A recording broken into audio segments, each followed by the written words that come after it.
जैसे कि आज की क्लास में हम पढ़ने जा रहे हैं रेसिप्रोकेटिंग कंप्रेसर। रेसिप्रोकेटिंग कंप्रेसर क्या है, इसका यूज़ कहाँ किया जाता है,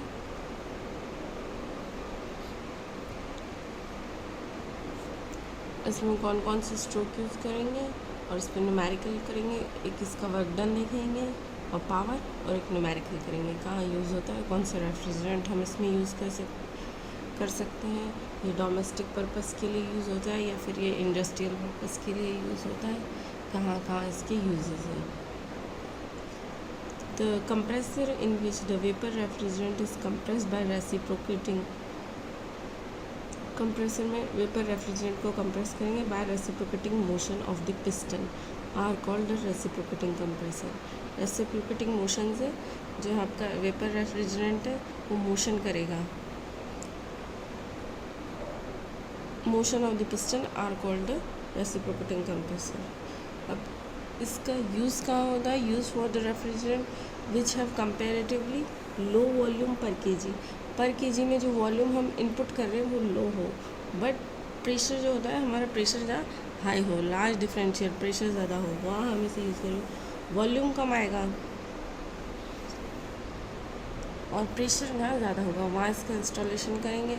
सच एज फॉर एग्ज़ाम्पल जहाँ यूज़ होता है अमोनिया R12 R22 और मिथाइल क्लोराइड। ये जो रेफ्रिजरेंट है इनको हम रेसिप्रोकेटिंग कंप्रेसर में यूज़ करते हैं। The reciprocating compressor are available in small size. Compressor available है हमारे पास स्मॉल साइज़ में और बड़े बिग साइज़ में। तो स्मॉल साइज़ की कैपेसिटी है हमारी 1/12 kilowatt which are used in a small, और जो डोमेस्टिक जो घरेलू जो संसाधन होते हैं उनमें हम यूज़ करते हैं स्मॉल कैपेसिटी रेसिप्रोकेटिंग कंप्रेसर जिसकी 1/12 किलोवाट कैपेसिटी होती है। और जो हम बड़े इंडस्ट्रीज़ लेवल पर या जो भी है हमारी कोई कंपनी सेटअप की वहाँ अगर यूज़ करेंगे तो about 150 kilowatt for large capacity installation में यूज़ करते हैं। इन दोनों की कैपेसिटी इसे लर्न रखना है, तो ये एग्जाम में पूछा जाता है। और फॉर एग्जांपल जहाँ ये पूछा है एग्जांपल के लिए कि जहाँ जहाँ हम रेसिप्रोकेटिंग कंप्रेसर का यूज़ करते हैं, सच एज रेफ्रिजरेंट के नेम आप इन्हें याद रखना।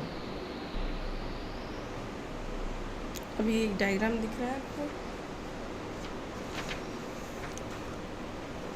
ये डायग्राम है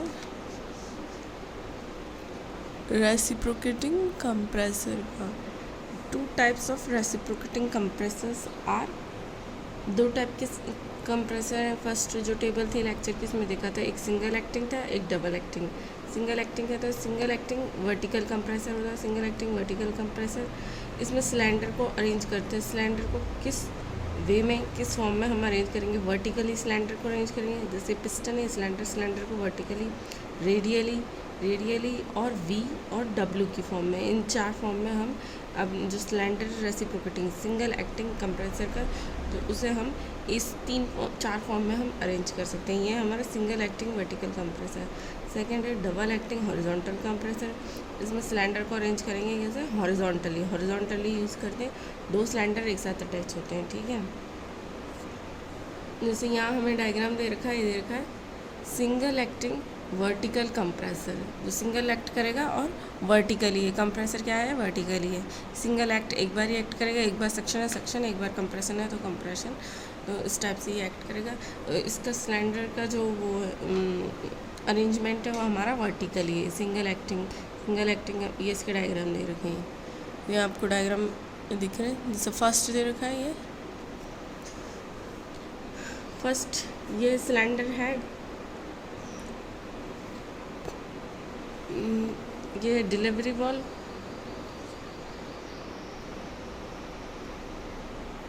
दे रखा है cylinder head, this one is the delivery valve, और ये है सक्शन वाल्व है, ये डिलीवरी वाल्व है, ये सक्शन वाल्व है। इसके ऊपर ये क्या होता है, TDC होता है, TDC टॉप डेड सेंटर, इसके नीचे होता है ये BDC बॉटम डेड सेंटर। ये क्लियरेंस है, ये वाल्व है, ये वाल्व क्लोज है, ये वाल्व ओपन है, ये डिलीवरी वाल्व और ये सक्शन वाल्व, ठीक है ना। इसके बाद में ये सिलेंडर है आपका, सिलेंडर के बाद में ये पिस्टन है, पिस्टन के बाद में ये कनेक्टिंग रॉड है, कनेक्टिंग रॉड के बाद में ये है क्रैंक, क्रैंक के बाद में ये है क्रैंक शाफ्ट और ये है crank case.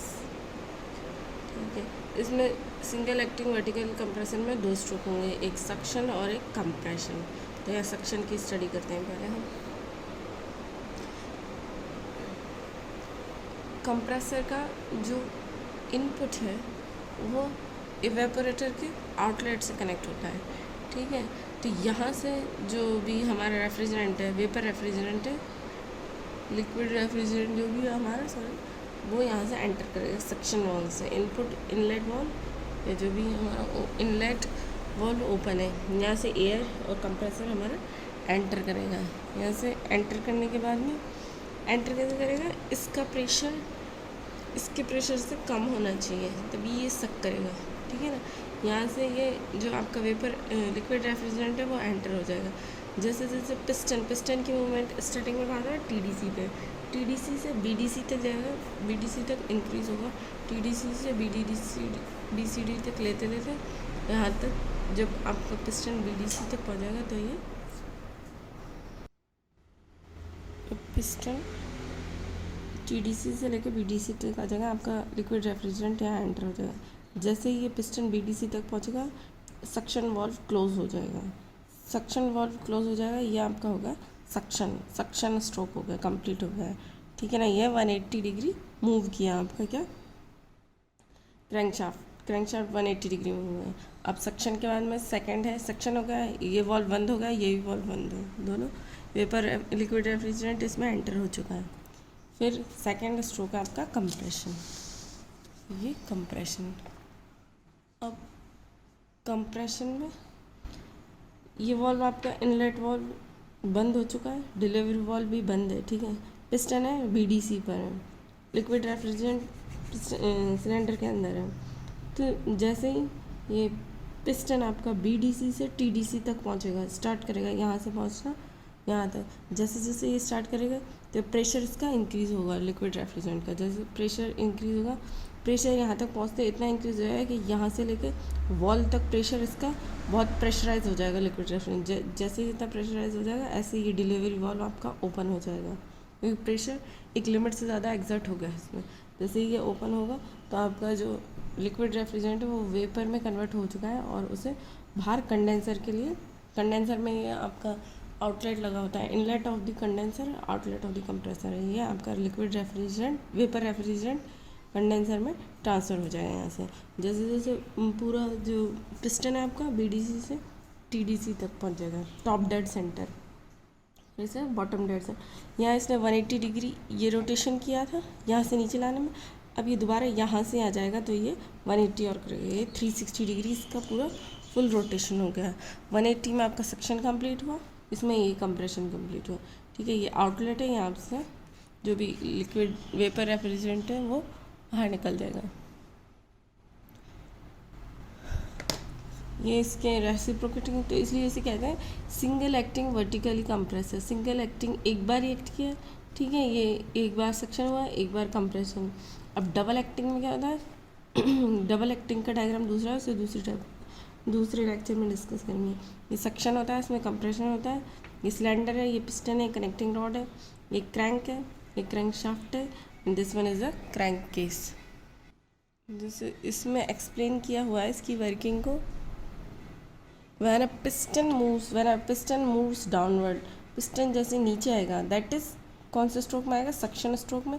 The refrigerant left in a clearance space में, जो आपका पहले से था, जो पहले जो साइकिल थी वह एक्सपांड होना चाहिए। जैसे जैसे ये नीचे आएगा the volume of the cylinder increase, volume increase होगा और प्रेशर डिक्रीज होगा inside the cylinder suction stroke में। When the pressure becomes slightly less than the suction pressure और the atmospheric pressure, the suction valve get open. जैसे ही pressure कम होगा तो suction valve आपके खुल जाएंगे and the vapour refrigerant flow हो जाएगा किसमें, इनटू द सिलेंडर में। पहले कहा था उसका प्रेशर से कम होना चाहिए। This flow continuously until the piston reaches the bottom of the stroke, BDC तक जब तक नहीं आता तब तक फ्लो उसका पूरा फ्लो कंटिन्यू रहता है, जब तक बॉटम डेड सेंटर तक आपका पिस्टन नहीं आ जाए। At the bottom of the stroke the suction valve close, जैसे ही बॉटम डेड सेंटर पर टच कर जाएगा आपका पिस्टन तो आपका सक्शन वाल्व क्या हो जाएगा, क्लोज, किसी because of the spring action की वजह से, स्प्रिंग के एक्शन ये देखा।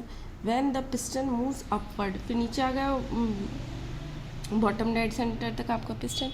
अब सक्शन कंप्लीट हो गया, अब यहाँ से स्टार्ट होगा कंप्रेशन, नीचे BDC पर। अब when the piston moves upward, अब ऊपर मूव करेगा कंप्रेशन स्ट्रोक में, the volume of the cylinder decrease, अब वॉल्यूम डिक्रीज होगा और the pressure inside the cylinder increase.